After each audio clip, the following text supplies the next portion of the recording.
नमस्कार. सध्या जून तर संपला आता जुलै चालू आहे. जवळपास 1 महिना झालं.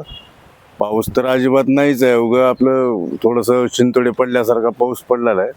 पण 2-3 दिवस पाऊस पडेल असं वाटलं होतं, म्हणून पूर्ण पेरणीची तयारी केली. सगळं खर्च करून सगळं आणून ठेवलंय. आता गेल्या वर्षी पाऊस जास्त झाला म्हणून सगळं नुकसान झाले. आता यावर्षी अशी परिस्थिती आहे की पाऊस पडतो का नाही म्हणून सगळं नुकसान होणार आहे.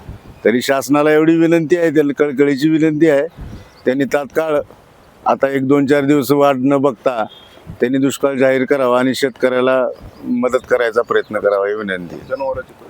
जनावरांची परिस्थिती तर एवढी बिकट झाली आहे. आता बाजारात गेलं तर 50 रुपये कमीत कमी एका पिंडीला जवळपास आता भाव द्यावा लागलेला आहे. आणि शेतात तर काय पाऊस तर नसल्यामुळं काही त्यांना चारा तर उपलब्ध नाही आहे. आता ती जनावरही ठेवणं अवघड झाले. त्याच्यामुळं आता जनावरं सुद्धा बाजाराकडं जास्त ओढ आता लागणारच आहे. त्या 2-4 दिवसात जर पाऊस नाही पडला तर ही परिस्थिती आता येणार आहे शेतकऱ्यावर. तरी शासनाने याच्याकडं लक्ष द्यावं ही विनंती. नमस्कार, मी शंकर बोळेगावकर. मिरुग नक्षत्र निघाल्यापासून आमची ओढ फक्त पावसासाठी तरसत आहे.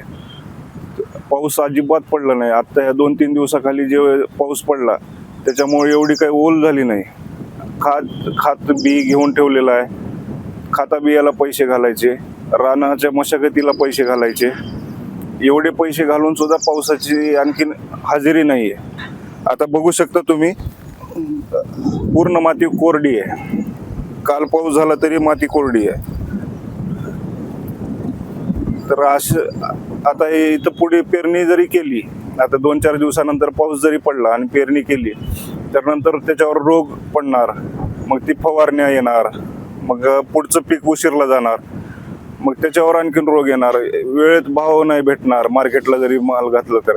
आता गेल्या वर्षी जे पाऊस अतिवृष्टी झाली त्याच्यामुळं आमचे सोयाबीन वगैरे जे आहे ते रानावरच नासून गेलं. त्याच्यामुळं हाताला काहीच लागलं नाही. आता या वर्षी पाऊस तसा कोरडा दुष्काळ पडायला असं म्हणता काही हे नाही. तर शासनाला विनंती आहे की कोरडा दुष्काळ जाहीर करावा.